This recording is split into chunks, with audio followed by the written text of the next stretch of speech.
Good morning, dear students. Welcome to a class on your textbook Plural Perspectives prescribed for Kannur University students. So in this video, I am going to be discussing this wonderful poem named I Am Not That Woman. The author's name is Kishwar Naheed. So even though it's a short poem, it's a very powerful poem making a strong statement about the strength and tenacity of women. So let's meet the author. Now, the author's name is Kishwar Naheed, as I mentioned. She writes in Urdu. She is an Urdu poet. She was born in the town of Bulandshahr in UP, and later she moved to Lahore after the partition. She's considered as one of the pioneers in feminist poetry in the Indian subcontinent. And growing up, she had to fight for education because women were not allowed to go to school those times. And even under those circumstances, she holds a master's degree from Punjab University in correspondence. And her poetry has been translated to many languages like English and Spanish. The important works include Labe Goya, Pena Musafat, Nazmeen, Galiyan, Thoop, Darwaze, etc. Now, she wrote ghazals and poetry, children's fiction, and she even edited anthologies and some magazines. So that's all about our author. Let's look at our poem now. So our poem is I Am Not That Woman. Let me read this poem for you. I am not that woman selling you socks and shoes. Remember me, I am the one you hid in your walls of stone while you roamed free as the breeze, not knowing that my voice cannot be smothered by stones. I am the one you crushed with the weight of custom and tradition, not knowing that light cannot be hidden in darkness. Remember me. I am the one in whose lap you picked flowers and planted thorns and embers, not knowing that chains cannot smother my fragrance. I am the woman whom you bought and sold in the name of my own chastity, not knowing that I can walk on water when I am drowning.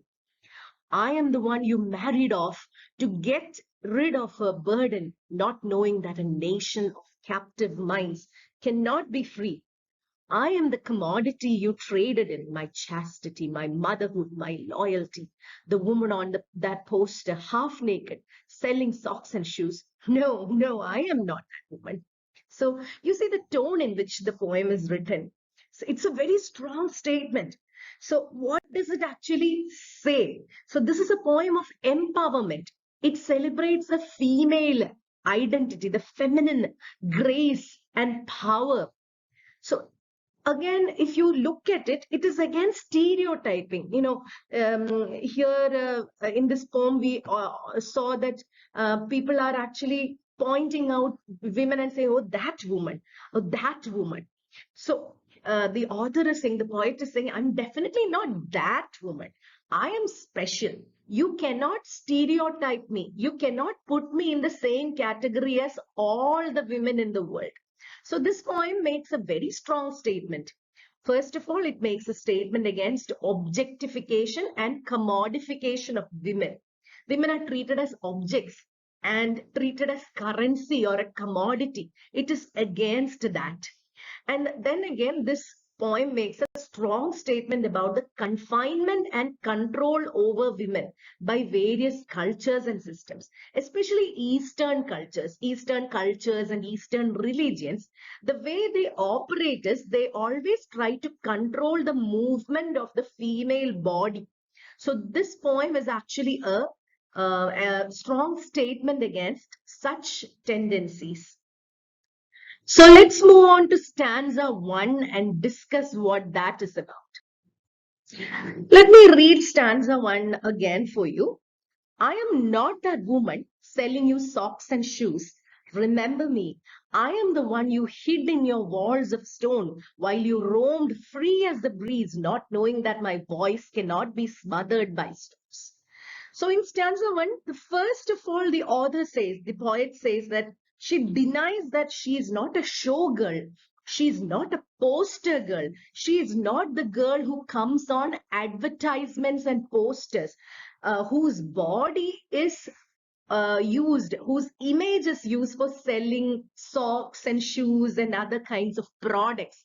So you cannot put me in the category where I am being objectified. So I am definitely not that woman who is trying to sell socks and shoes.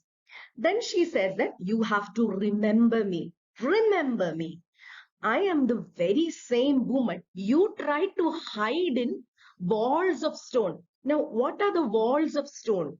This might indicate the four walls of the household.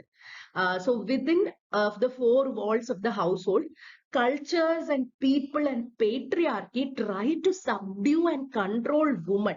Woman's movement outside the four walls is controlled. She is supposed to stay at home and do all the household work free of cost. So she reminds that you tried to hide me in your walls of stone. That is the house, family, the domestic space. Then she goes on to juxtapose two images. On one side, there is the image of a woman who is stuck within the four walls of home. On the other hand, there is the image of a man who has all the freedom in the world. He is free to roam the universe like breeze. Breeze cannot be contained in one space. Wind cannot be contained in one space. Wind is free to roam everywhere in the universe. So like that, women are in captivity. Men are free to roam the universe like breeze. But in spite of the many attempts made by patriarchy to control the woman using various mechanisms of culture, like family bondages, you are somebody's mother, you are somebody's wife and daughter, you should always listen to what elders or men in your family say. In spite of all these attempts, she says that my voice, the author says that my voice, it cannot be smothered by stones. Just because I am captivated within four walls of the household, it doesn't mean that you can control my voice. My voice will still be heard. Her voice is actually this poem. This poem is a very strong statement against all these mechanisms which are trying to control her. So in the first stanza, she celebrates the strong voices of women. Let's move on to the second stanza now. Let me read it for you. I am the one you crushed with the weight of custom and tradition, not knowing that light cannot be hidden in darkness. Remember me. I am the one in whose lap you picked flowers and planted thorns in embers, not knowing that chains cannot smother my fragrance. Now, in this stanza, Kishwar Naheed turns the attention to the weight of customs and traditions upon women. Many cultures and their customs and tradition, they burden women, all the burden whenever there is a festival or whenever there is a family function or something like that. All the burden of menial work is laid on women. Women have the additional burden to keep the culture going. They are the culture carriers. They have to maintain a morality. So they, while in being inflicted with all these huge responsibilities, it actually crushes their dreams and identities. They don't have the freedom to choose their own path because of the weight of customs and traditions. But she says that even though you tried to burden me with the weight of customs and traditions, I emerge victorious because light cannot be hidden in darkness. Here, darkness is patriarchy. Light is womanhood or the power of womanhood. So she says that even if women are tried to be subdued and controlled, women possess such female energy that it cannot be hidden in darkness. So again, it also says about the regressive and conservative practices. Here you can see the image of a girl picking flowers, and you can see some flowers on her lap. So when we are children, we are blessed with such childish innocence that we believe that all of the world is full of flowers. But when girls grow up, what happens is the society, the culture, the customs and traditions and everything, they try to deliberately pick the flowers from women's laps. And instead of flowers, they put thorns and embers there. Thorns, മുള്ളുകളും Embers are kernel. That is the lived experience. A woman is supposed to live in a certain way. You are supposed to marry somebody. You are supposed to do all the responsibilities and gender roles which are done by generations of women before you. Now, her childhood, her innocence is actually deliberately, forcefully removed, and instead of flowers, thorns and embers are placed on her lap. But even while doing all this, her oppressors, that is patriarchy did not know that even if you take away the flowers from her lap, it cannot smother her fragrance. Women have such feminine power, feminine energy, and feminine grace that they have their own fragrance. They don't need flowers to exude fragrance. So she says that women's charms and identity cannot be controlled by any kinds of regressive measures. Even when they try to subdue us, we continue to exude fragrance. Our charms and our faculties will be known to the world even under such circumstances. Let's move on to the next stanza now, stanza 3. I am the woman whom you bought and sold in the name of my own chastity, not knowing that I can walk on water when I am drowning. Now the poet turns attention to certain practices around the world. In many cultures in the past, even now, women are treated as currency. In various patriarchal cultures. Let me remind you of the story of Jodha and Akbar. So, in order to pacify Akbar, Rajput kings came up with a solution to marry Akbar to a Hindu princess Jodha. Did they ask her permission? No. She was forcefully married to Akbar. Now, she was treated like a currency. Later, they developed a love story and all. But that doesn't matter. She was treated as a currency. There was no choice of hers involved. So women are bought and sold in patriarchal cultures. Their value is merely based on the purity of their bodies or chastity, the fact that their bodies have been untouched by men. So even while they are being treated as such powerful objects like currency, the mankind forgets that women possess the power even to walk on water, even when they appear to be drowning. So who walked on water? That was Jesus Christ. It is a biblical allusion. So here the poet says that the female energy, it is raised to the divine status of gods. She says that a female is God. We have such power that even if you try to drown us, we will continue walking on water. Even if we are completely rendered powerless and treated as objects and currency, we will still rise from the depths of water and walk on the surface of water. Now let's move on to the next stanza, stanza 4.